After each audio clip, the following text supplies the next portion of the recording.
Channel ഇനിയും subscribe ചെയ്തില്ലെങ്കിൽ ഇപ്പോൾ തന്നെ സബ്സ്ക്രൈബ് ചെയ്ത് ബെൽ ബട്ടൺ അമർത്തൂ. Hi friends, I am doctor Rajendran. ഞാനിന്നിവിടെ ഉണ്ടാക്കി കാണിക്കാൻ പോകുന്നത് ഒരു പഞ്ചാബി ഡാബ സ്റ്റൈല് കറിയാണ്, പിണ്ടി മസാല.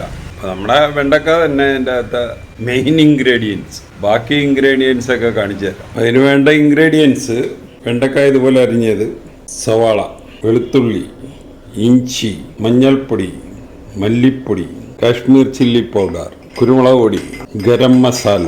ഇത് തക്കാളി വേവിച്ച് അതിൻ്റെ തൊലി മാറ്റിയിട്ട് അരച്ചു വെച്ചിരിക്കുന്നു. പിന്നെ ആവശ്യത്തിന് ഉപ്പ്. ഈ വെണ്ടക്ക ആദ്യം വറുക്കുകയാണ് ചെയ്യുന്നത്, അപ്പോൾ വറുക്കാനുള്ള എണ്ണ. ഇത്രയാണ് ഇതിന് വേണ്ട ഇൻഗ്രീഡിയൻസ്. പിന്നെ നമുക്ക് അതിൻ്റെ ആദ്യം ഇത് എല്ലാം ഒന്ന് അരിഞ്ഞെടുക്കാം. അപ്പോൾ അരിയേണ്ടതെല്ലാം നമ്മൾ അരിഞ്ഞെടുത്തിട്ടുണ്ട്: ഇഞ്ചി, വെളുത്തുള്ളി, സവാള. ഇനി നമ്മൾ പ്രിപ്പറേഷനിലോട്ട് കിടക്കാൻ പോവുക. ഒരു കടായി അടുപ്പത്ത് വെച്ച് എണ്ണ ഒഴിച്ച് വെച്ചിരിക്കുകയാണ്. ഇനി ആ വെണ്ടക്ക ഒന്ന് വറുത്തെടുക്കണം. വെണ്ടക്ക എണ്ണയിലിട്ട് വറുക്കുക. കുറച്ച് ഉപ്പിട്ട് കൊടുക്കുക.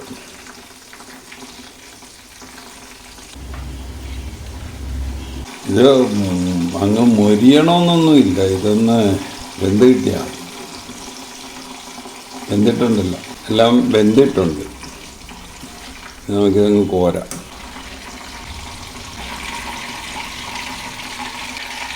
വേറൊരു കടായി അടുപ്പത്ത് വെക്കുക. നേരത്തെ എടുത്ത എണ്ണ തന്നെ കുറച്ച് ഇതിലോട്ട് ഒഴിക്കുക. എണ്ണ ചൂടായി കഴിയുമ്പോൾ ഇഞ്ചി, വെളുത്തുള്ളി അതെല്ലാം നമ്മൾ സിമ്മിലിട്ട് ചെയ്യുന്നതായിരിക്കും നല്ലത്. ഇതിൻ്റെ ആ പച്ചപ്പൊക്കെ ഒന്ന് മാറിക്കഴിഞ്ഞിട്ട് സവാളയും കൂടി ഇടുക. കുറച്ച് ജീരകം, ചെറിയ ജീരകം, അതും കൂടി ഇടുക.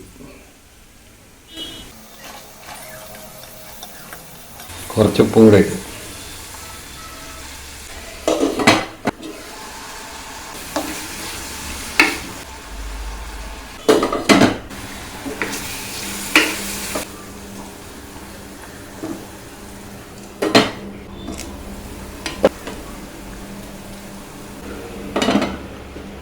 നമ്മുടെ സവാള ഒരുമാതിരി ബ്രൗൺ കളറൊക്കെ, ലൈറ്റ് ബ്രൗൺ കളറൊക്കെ ആയിട്ടുണ്ട്. ഇനി തീ ഒന്ന് ഓഫ് ചെയ്യുക. തീ ഓഫ് ചെയ്തിട്ട് ഇതിൻ്റെ അടികട്ടി ഉള്ള പാത്രം ആയതുകൊണ്ട് ഈ പൊടികളെല്ലാം ആ പച്ചപ്പൊക്കെ മാറിക്കോളും. എല്ലാ പൊടിയും കൂടി ഒരു 2 മിനിറ്റ് തീ ഇല്ലാതെ ഇളക്കി കൊടുക്കുക.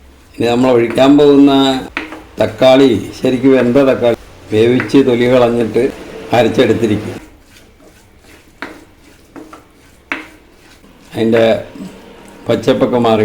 ഇനി ഇതിലോട്ട് തീ കത്തിക്കണം. തീ കത്തിച്ചിട്ട് തക്കാളി വേവിച്ചത് അരച്ച് വെച്ചിരിക്കുന്ന ഇടുക. തക്കാളി അരച്ച് വെച്ചിരിക്കുന്ന ഇടുക.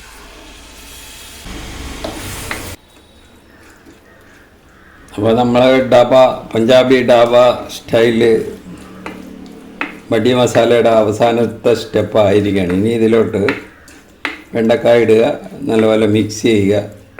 പിന്നെ ഈ സമയത്ത് ഉപ്പൊന്ന് നോക്കുന്നതല്ലായിരിക്കും. ഉപ്പ് ആവശ്യത്തിനുണ്ട്. നമ്മളിതിലോട്ട് വെണ്ടക്ക ഇടാൻ പോകുക. നല്ലപോലെ മിക്സ് ചെയ്യുക.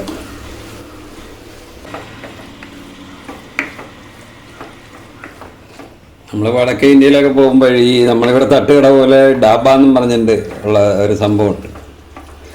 അപ്പോൾ അവിടെ മിക്കവാറും കടകളിൽ കിട്ടുന്ന ഒരു സാധനമാണ്. അപ്പോൾ നമ്മുടെ ഈ റെസിപ്പി അനുസരിച്ചൊന്ന് ഉണ്ടാക്കി നോക്കുക. ഉണ്ടാക്കി നോക്കിയിട്ട് ഇഷ്ടപ്പെട്ടുവെങ്കിൽ ഞങ്ങളുടെ ചാനൽ സബ്സ്ക്രൈബ് ചെയ്യുക. വേറൊരു വീഡിയോ ആയിട്ട് നമുക്ക് വീണ്ടും കാണാം. Thank you. ഈ ചാനൽ ഇനിയും സബ്സ്ക്രൈബ് ചെയ്തില്ലെങ്കിൽ ഇപ്പോൾ തന്നെ സബ്സ്ക്രൈബ് ചെയ്ത് ബെൽ ബട്ടൺ അമർത്തുക.